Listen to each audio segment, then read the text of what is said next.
Hello friends, എല്ലാ കൂട്ടുകാർക്കും മസ്റ്റേക്കിൻ്റെ പുതിയൊരു വീഡിയോയിലേക്ക് സ്വാഗതം. പെട്രോളിൽ നിന്ന് എങ്ങനെ കുക്കിംഗ് ഗ്യാസ് ഉണ്ടാക്കാമെന്നുള്ള ഒരു ചെറിയ എക്സ്പെരിമെൻറ്റ് വീഡിയോ ആണ് നമ്മളിന്ന് ചെയ്യാൻ പോകുന്നത്. അപ്പോൾ വീഡിയോയിലോട്ടേക്ക് പോകാം.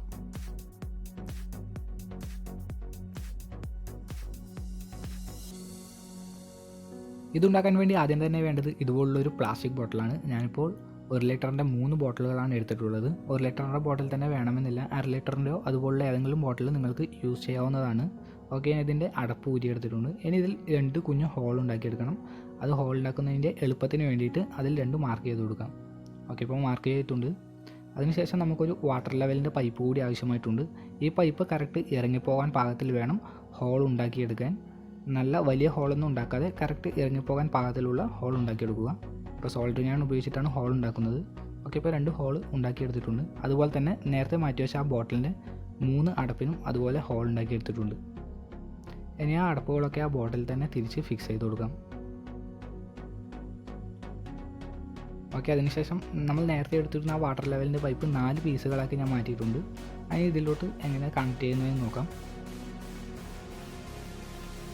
ആദ്യം തന്നെ ഒരു പൈപ്പ് എടുത്തിട്ടുണ്ട്. ആ പൈപ്പിൻ്റെ ഒരറ്റം ഒന്നാമത്തെ ബോട്ടിലിൻ്റെ താഴെ ഭാഗത്തേക്ക് ഇറങ്ങുന്ന രീതിയിൽ സെറ്റ് ചെയ്ത് കൊടുക്കാം. ഓക്കെ, നിങ്ങൾക്കതിപ്പോൾ കാണുവാൻ സാധിക്കുന്നുണ്ടാവും. താഴെ ഭാഗത്തേക്ക് ഇറക്കി വെച്ചിട്ടാണുള്ളത്. അതിൻ്റെ മറ്റേ അറ്റം ഫ്രീ ആയി വെച്ചിട്ടുമുണ്ട്. ഇനി രണ്ടാമതൊരു പൈപ്പ് എടുത്തതിന് ശേഷം അതിൻ്റെ ഒരറ്റം ഒന്നാമത്തെ ബോട്ടിലിൻ്റെ മുകൾ ഭാഗത്തേക്ക് കുറച്ച് ഭാഗം മാത്രം ഇറങ്ങുന്ന രീതിയിൽ സെറ്റ് ചെയ്ത് കൊടുക്കാം. അതിൻ്റെ മറ്റേ അറ്റം രണ്ടാമത്തെ ബോട്ടിലിൻ്റെ താഴെ ഭാഗത്തേക്ക് ഇറങ്ങുന്ന രീതിയിലും സെറ്റ് ചെയ്ത് കൊടുക്കുക. ഇനി ഒരു ബോട്ടിൽ കൂടിയാണ് കണക്ട് ചെയ്യാൻ ബാക്കിയുള്ളത്. അതിനുവേണ്ടി മൂന്നാമതൊരു പീസ് പൈപ്പ് എടുത്തതിന് ശേഷം അതിൻ്റെ ഒരറ്റം രണ്ടാമത്തെ ബോട്ടിലിൻ്റെ കുറച്ച് ഭാഗം മാത്രം ഇറങ്ങുന്ന രീതിയിൽ സെറ്റ് ചെയ്ത് കൊടുക്കുക. ആ പൈപ്പിൻ്റെ തന്നെ മറ്റേ അറ്റം മൂന്നാമത്തെ ബോട്ടിലിൻ്റെ താഴെ ഭാഗത്തേക്ക് ഇറങ്ങുന്ന രീതിയിലും സെറ്റ് ചെയ്ത് കൊടുക്കുക. ഇനി ഇതിൽ ഔട്ട് എടുക്കാനുള്ള ഒരു പൈപ്പ് കൂടി കണക്ട് ചെയ്യാൻ ബാക്കിയുണ്ട്. അത് മൂന്നാമത്തെ ബോട്ടിലാണ് കണക്ട് ചെയ്യുന്നത്. അത് കുറച്ച് ഭാഗം മാത്രം ഒരറ്റം ഇറക്കി വെക്കുക. അതിൻ്റെ മറ്റേ അറ്റം ഫ്രീ ആയി വെക്കുക. നമ്മൾ എത്ര തന്നെ കറക്റ്റ് ഹോൾ ഉണ്ടാക്കി കഴിഞ്ഞാലും ആ പൈപ്പുകൾക്കിടയിൽ ചെറിയ ഗ്യാപ്പും കാര്യങ്ങളൊക്കെ ഉണ്ടാവും. അതുകൊണ്ട് ഒരു ഗ്ലൂ ഗൺ ഉപയോഗിച്ചിട്ട് ആ ഗ്യാപ്പുകളൊക്കെ നല്ലപോലെ ഒന്ന് അടച്ചു കൊടുക്കാം. ഗ്ലൂ ഗൺ ഇല്ലെങ്കിൽ അറാൾഡേറ്റോ എംസിയിലോ അതുപോലുള്ള ഏതെങ്കിലും ഗ്ലൂ യൂസ് ചെയ്യാവുന്നതാണ്.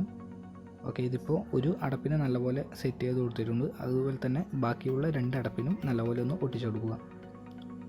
ഓക്കെ, ഇതിപ്പോൾ നല്ലപോലെ എല്ലാ അടപ്പിനും ഒട്ടിച്ചു കൊടുത്തിട്ടുണ്ട്. നല്ലപോലെ തന്നെ എയർ സീലായിരിക്കണം. കാരണം എയർ ടൈറ്റ് ആയിട്ട് വേണം ഈ ഒരു വർക്ക് ചെയ്യുവാൻ വേണ്ടിയിട്ട്.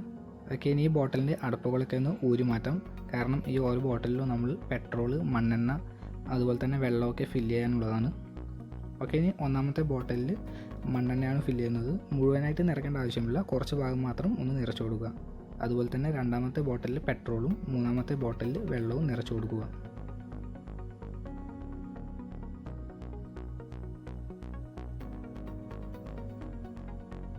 ഓക്കെ, ഇപ്പോൾ ആ വർക്ക് മുഴുവനായിട്ട് കംപ്ലീറ്റ് ആയിട്ടുണ്ട്. ഇനി നമ്മൾ നേരത്തെ ഈ ബോട്ടിലിൻ്റെ അടപ്പുകളൊക്കെ അഴിച്ചു മാറ്റിയിട്ടുണ്ടായിരുന്നു. ഇനി ആ അടപ്പുകളൊക്കെ ആ ബോട്ടിലിൽ തന്നെ സെറ്റ് ചെയ്ത് കൊടുക്കുക. ഓക്കെ, ഇപ്പോൾ ആ പണിയും കൂടി കഴിഞ്ഞിട്ടുണ്ട്. അതിനുശേഷം ഞാനിപ്പോൾ എടുത്തിരിക്കുന്നത് ഒരു എയർ പമ്പാണ്. ഇത് കൈകൊണ്ട് പ്രസ് ചെയ്തിട്ട് യൂസ് ചെയ്യുന്ന ടൈപ്പുള്ള ഒരു എയർ പമ്പാണ്. ഇനി ഈ എയർ പമ്പ് നമ്മുടെ ഒന്നാമത്തെ ബോട്ടിൽ, അതായത് മണ്ണെണ്ണ നിറച്ചിട്ടുള്ള ബോട്ടിലിൽ നിന്ന് പുറത്തേക്ക് വരുന്ന പൈപ്പിലോട്ട് കണക്ട് ചെയ്ത് കൊടുക്കുക. അതിനുശേഷം ആ എയർ പമ്പിലോട്ട് പ്രസ് ചെയ്യുന്ന സമയത്ത് ഓരോ ബോട്ടിലുകളിലും കുമിളകൾ ഉണ്ടാകുന്ന നിങ്ങൾ കാണാൻ സാധിക്കുന്നുണ്ടാവും. ഇങ്ങനെ കുമിള വരുന്ന സമയത്ത് മൂന്നാമത്തെ ബോട്ടിലിൽ, അതായത് വെള്ളം നിറച്ച ബോട്ടിലിൽ നിന്ന് പുറത്തേക്ക് വരുന്ന പൈപ്പിലൂടെ ഗ്യാസ് പുറത്തേക്ക് വരുന്നതാണ്. ഒക്കെ ഒരു മെഴുകുതിരി കത്തിച്ച് വെച്ചിട്ടുണ്ട്. നിങ്ങൾക്ക് ഇതിൻ്റെ വർക്കിംഗ് ജസ്റ്റ് ഒന്ന് കാണിച്ചു തരാം. ഇതിപ്പോൾ എയർ പമ്പിൽ ഓരോ തവണ പ്രസ് ചെയ്യുന്ന സമയത്തും ഗ്യാസ് ഔട്ട്പുട്ട് ഉണ്ടായിക്കൊണ്ടിരിക്കുകയാണ് ചെയ്യുന്നത്.